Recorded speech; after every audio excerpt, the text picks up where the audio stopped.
Hi, this is Klemp, West Michigan Astrologer, here to talk to you about the strawberry full moon. Now, this strawberry full moon is, of course, the moon for June. That's when strawberries come out. And this full moon is kind of a special full moon because it's a partial lunar eclipse. Well, like all full moons, it's a time when people's emotions are peaked because that's what happens during a full moon. Now, during this particular full moon, the sun and the moon are squaring Mars. So that puts Mars in control. What does that mean? It means that people can be more irritated than usual, get angrier quicker during this full moon. Not only exactly the day of the full moon, but leading up to it in a few days afterwards as well. Now, if you have any planets in Gemini or Sag, it's going to hit whatever your story is in your astrology chart.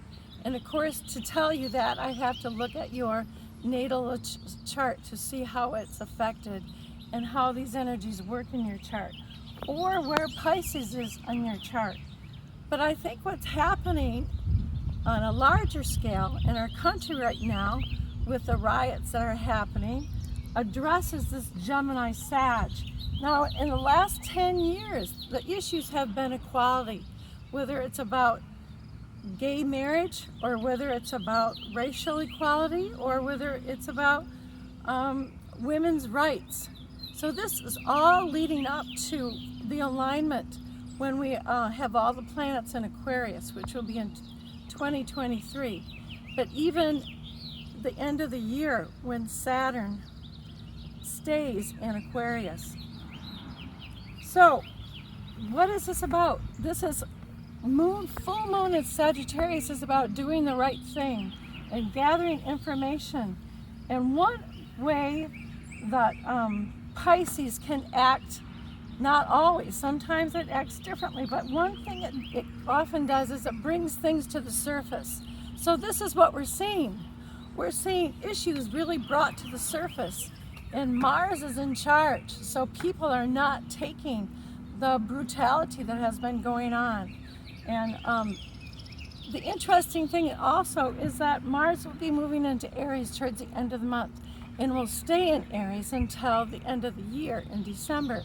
Now, this is rare because usually Mars will stay in a sign for maybe 6 weeks, but it will be staying in Aries for 6 months. So what does that say? Well, first of all, Aries is at home with Mars. Mars rules Aries. So again, people will be fighting for what they believe because this is a time of change for our country and for the way things have been running around all over the world, whether it's ecology or whether it's human rights. So this is really what is happening right now. The world that we live in right now looks very different than it did the beginning of the year, and it will look very different. The beginning of the year will look very different than the end of year, December 2020. So this is my report on the strawberry lunar eclipse. If you want information on how this affects you personally, please go to my website at KlemmpaStrology.com, and I do readings by Skype, by phone, or now that things are open a little bit, I will meet you in person. So the other thing that's happening is I'm going to be taking questions. If you have any questions about your chart, please give them to me, and I will be talking about them on my website, and I will list them. Of course, I will not talk about your name, but send me your chart and ask me the questions, and we'll address them. Have a great day.